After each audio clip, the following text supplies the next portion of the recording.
gate 3 for boarding. The flight number's underneath and it's not on there. Still evacuate, please. They're all fighting over the mini egg. It's the start of 2014 and a busy year ahead. Cardiff Airport is about to undergo a major transformation. It'll be spending the next year modernising its operation. They're updating the terminal buildings. You obviously ate all the pizza. Developing new routes and inviting their new owners to inspect the upgrade work. It makes a big difference in terms of people's perceptions. At the airport, normal operations must continue. There are sports teams to welcome, the fans that follow them, It's even better. major events to plan for, and scheduled flights to welcome. We've got everybody on board, so now we're ready for our night flight to Cardiff. Filmed over 9 months and with access all areas, this is the story of the airport. Coming up, delays lead to an impromptu concert in departures. The airport's firefighters get to grips with their new kit. You haven't got a hammer. I know, I'm struggling with mine again. Before finally putting it through its paces. And it's good riddance to a despised airport landmark. Drives me crazy, that thing, if I'm honest.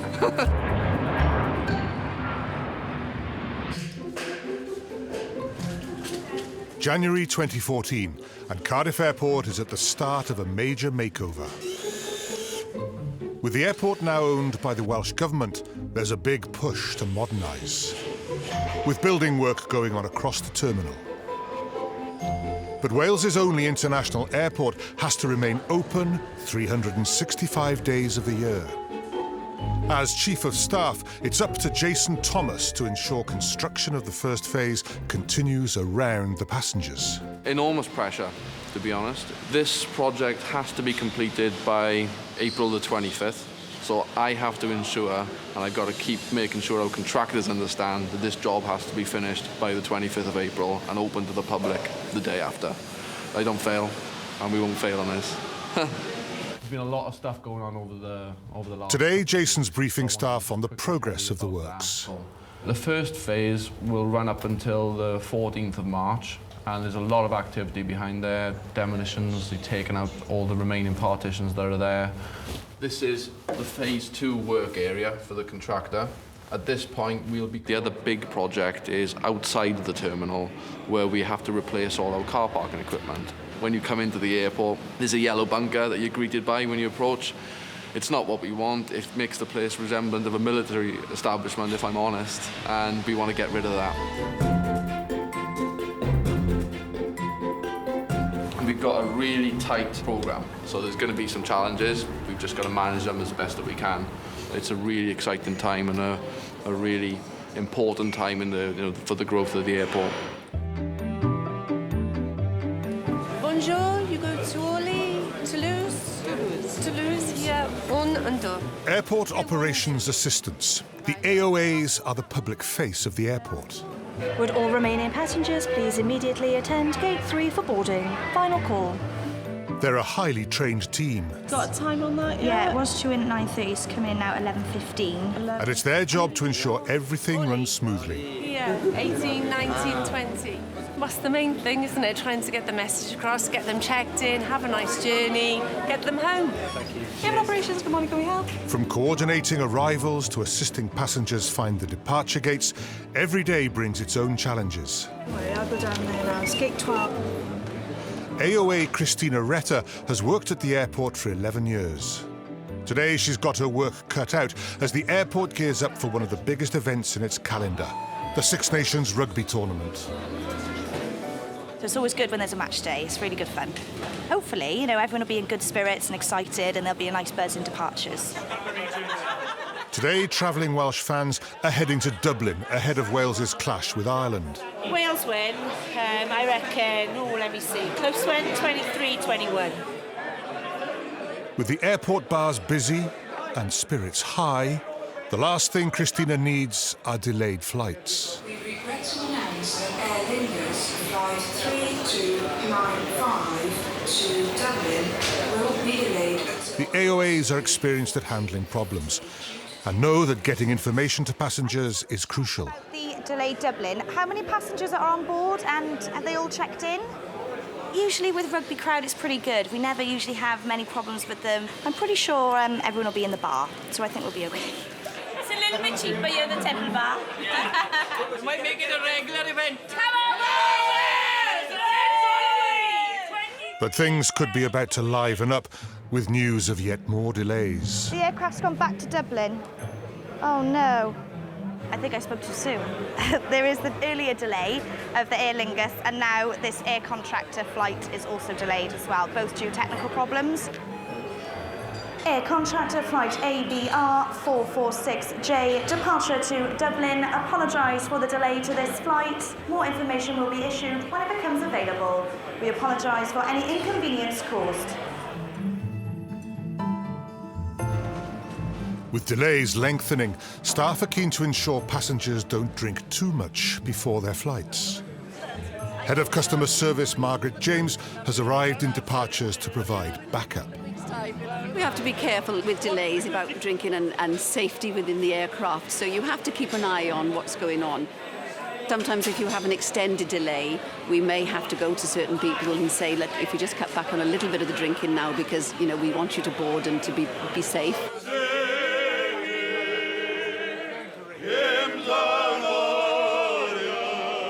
I've been mingling amongst the passengers and I think you can see there's not really any problem happening with it. They're all so happy.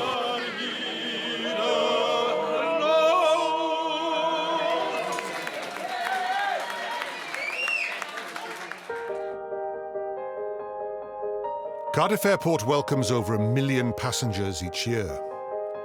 With more than 50 direct flights and 900 one-stop destinations around the world. It's like a small town with a population that's always changing. Like all major airports, Cardiff has its own dedicated fire service. Located on the airport's south side, they're ready to respond to an incident 24/7. Today, Red Watch are due to receive new state-of-the-art breathing apparatus sets. Morning, Red Watch. But before they can put them through their paces, they must undergo some rigorous training, and it all begins in the classroom. It's a light, compact set, hollowed out back, slightly different to our old sets. We've gone back to the simple gauge. The new apparatus replaces kit they've been using for several years. For the first time, it means they'll all have their own dedicated masks, instead of sharing them with their colleagues in Blue Watch. When you take the mask out, first make sure that you've got a tally with your initials on it. The first thing Watch Manager Mike Onder has to teach the team is how to fit the demand valve. And then don't be afraid to push on it and listen for a click. It's only fiddly because, like everything, it's new to you. And it does indeed prove to be a very tricky task. Yeah, while you're doing this, someone's backside's on fire and they're dying, so you need to get in pretty quick. They have to wait. Preservation, Mike. I've got it. I think I've got it at last. After about 500 attempts. You don't need... Andrew might have it, but Tony and Ryan certainly don't. Something wrong with it, Mike. It's not working. We haven't got a hammer. No, I know. I'm struggling with mine again. I'm not doing very well on this one at the moment. I think it's giving me a diff one. The catch is missing. That snapped off. Look at it, Mike. That snapped off. Look on that. I told you it was faulty. I haven't put it on yet. You see the bit out? It's your age. Despite the comment that the kit's broken, it's not a problem for Mike. So Tony must try again. Don't give me a phone. Come on, what have we got all day, Tom? I don't care. I'm here till 6. Finally, it's success for Tony. He knows the importance of getting it right. Ah, see, that was easy. It's because No, sometimes it just falls in. you've got balanced pressure valves in there. Just get the knack of it, that's all. If you don't... Right, Mike, you can carry on now. I've finished.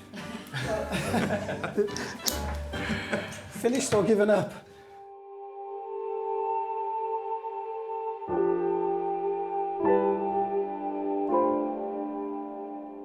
Back in departures, the Welsh fans are still waiting to get to Dublin in time for their Six Nations clash with Ireland. But things are about to go from bad to worse. That's all right, It's the fire alarm, and Head of Customer Service Margaret James leaps into action. Are we evacuating all out onto the ramp? But with fans reluctant to leave their drinks, she's got her work cut out, persuading them to evacuate the terminal building. Just as people finally start leaving, there's confusion as the alarm stops sounding.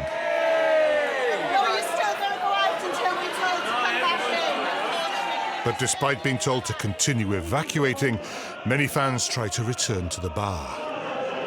Until we're told by the fire section that we're stood down, we still evacuate. Still evacuate. It may be inconvenient for the fans, but until she gets the all clear, passenger safety has to come first for Airport Operations Assistant Christina. If you can make a way, please. We haven't had stand down from anyone. No one's informed us. It's a stand down. There is, Stand is down. there? Yeah, There is it's a stand down. stand down. All right, okay, that's fine. Yes, we're just at a stand down, so we're repatriating people back into the building now. Stand down. Sorry about that, guys.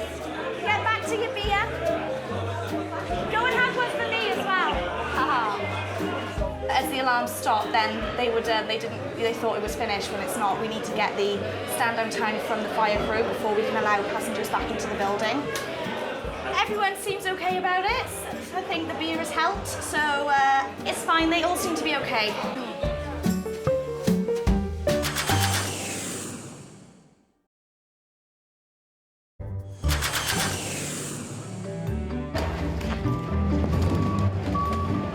Cardiff Airport is having a major facelift. Building work is taking place across the site. As Chief of Staff, Jason Thomas has to ensure everything runs on time.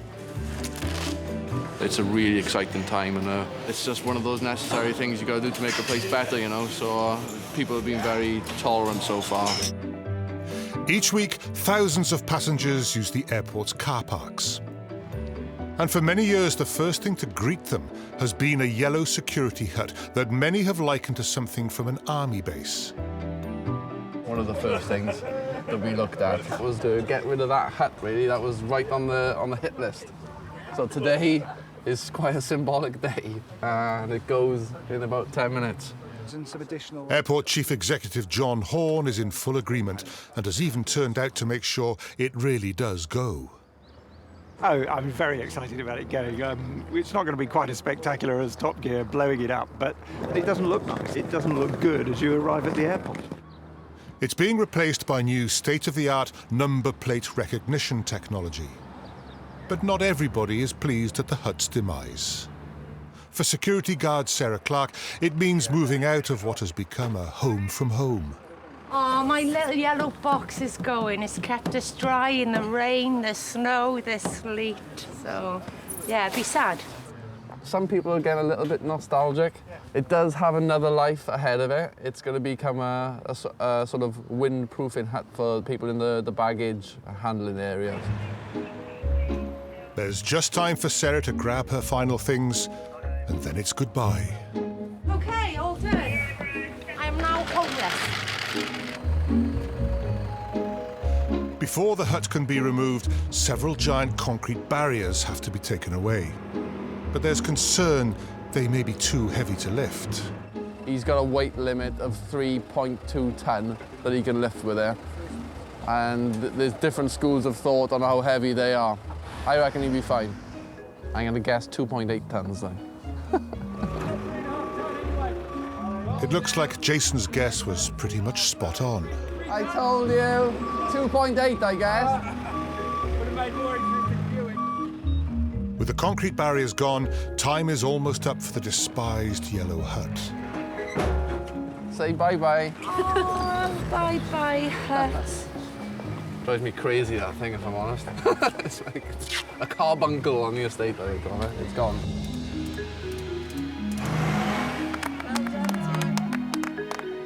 There it goes. Wave goodbye. Very simple act. I think he's going to have a very, very big and positive effect. No, I agree, totally. Yeah. It's good. It's fantastic. The start of the journey, eh? Excellent. It's a short journey for the yellow hut, but for most passengers, Cardiff Airport represents the start or finish of a much longer trip. Its runway is capable of allowing 25 aircraft to take off and land every hour. Unlike many airports, it operates around the clock. Its rural location close to the sea, meaning aircraft can take off and land with minimal noise impact. Monitoring all movement on the airfield are Cardiff's air traffic controllers. Cardiff Tower, left-hand circuit, one turbo coming out, 2 spot. From their control tower next to the terminal building, they're in charge of not only the aircraft, but also any other vehicle needing to operate near the runway. Surface wind is 180 degrees at 12 knots. Manager Aidan Cotty is keeping a close eye on operations. With 5 light aircraft due to arrive at the airport, he's concerned by the forecast for heavy rain and strong side winds. This aircraft's just sort of starting to make its approach. It's just joined downwind in the circuit, which is just behind me. We're just trying to get him in nice and quickly. There's a big shower coming through at the moment from the southwest, so we're trying to get him in ahead of that, just to keep him away from the weather. Light aircraft are particularly vulnerable to the weather, which can deteriorate extremely quickly with Cardiff's exposed coastal location. With controllers attempting to get the small planes quickly on the ground, they're also dealing with the many scheduled flights that come in and out of the airfield. Thompson 36 Whiskey Cardiff Tower, good morning to you, runway 12, clear to land. Over the coming months, managers at Cardiff Airport hope that air traffic control will be even busier. For airport boss John Horn, it's vital that the number of destinations served by the airport continues to grow. Today marks the arrival of a new carrier to the airport, and with it, routes to Glasgow, Paris, Edinburgh and Jersey. The photographer's here and ITV are here, so I'll go down, meet them, get them all signed in now. Paula and Cassie from the airport's marketing team are keen to maximise publicity. And ITV and BBC are both going to be here for the film, to film the plane landing, so... That's excellent. I mean, that sounds like it's all coming together, so... Yeah. Christine, hello, nice to meet you. CityJet boss Christine Ulmier has arrived from London for a photo call with the Welsh media. But it's a tight timetable, with just half an hour to get reporters onto the tarmac before the plane being used for interviews must take off with passengers bound for Paris. At 10 past, so if you want to go up and get some shots on the aircraft now. We've got passengers boarding at 10 past 11, so we need to make sure all the photography's finished and all the filming's done by that point, because we don't want to hold up passengers today. Events like this are all part of the airport's drive to raise its profile and attract other airlines, as well as new passengers. Fantastic. It's a really important day, and the weather hasn't been on our side, but everything's going really, really well. It's really good. Thank you very much indeed. With just minutes to spare, the photos and interviews are over. And with the Paris-bound passengers all on board, the plane can push back and head off to France.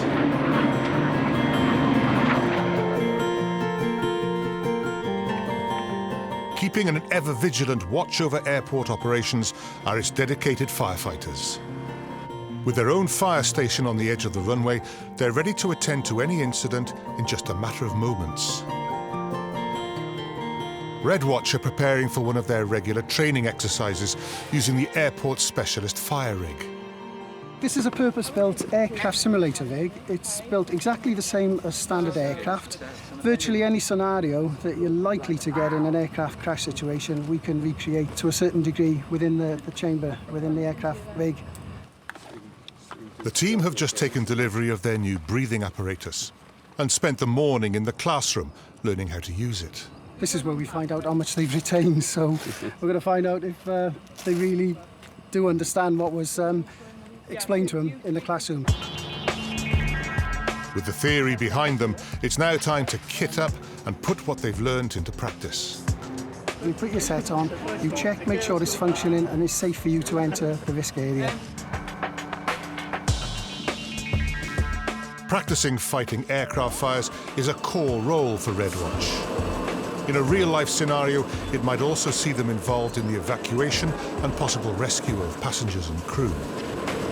The speed with which emergency firefighters arrive at the scene of an incident is of paramount importance. Today, though, it's been only about putting their new kit through its paces. Yeah, it's good, much more comfortable than the old sets, more user-friendly. Nice and lightweight. Found it was very effective inside. Longer amounts of air. They did remember quite a bit from this morning. A few teething problems we saw in the classroom, which they've ironed out now. So yeah, overall, I'm pretty pleased with their performance. Just getting used to the new demand valves and we'll be away there. Yeah, all in all, I think it's definitely a positive move for the station.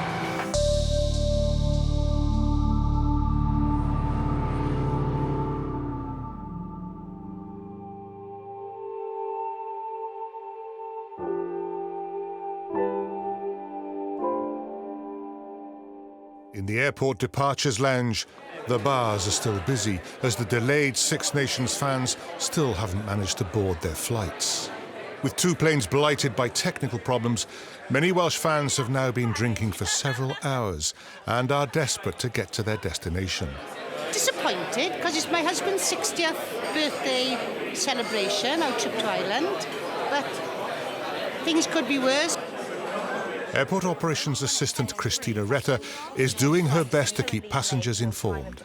All we can do at the moment is keep you updated and more when we receive the information. So it's just currently delayed, no time of departure yet.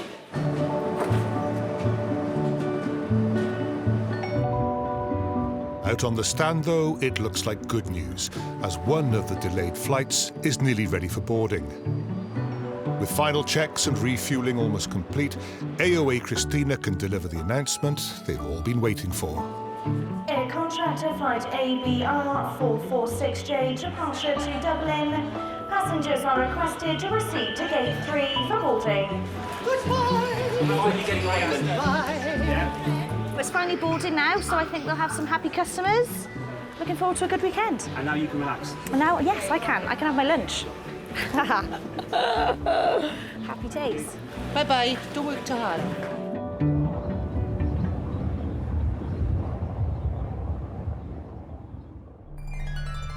Next time at the airport, the terminal is invaded by hundreds of potential holidaymakers as the airport transforms itself into the venue for a high-profile travel show.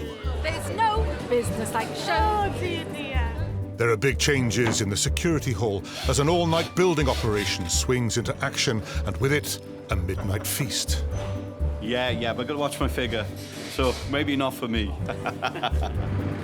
And after a harsh winter, the airport's taxi and runways are in need of some urgent repairs. We've got 2,300 metres of runway and the same amount of taxiway, so there's always some work to do.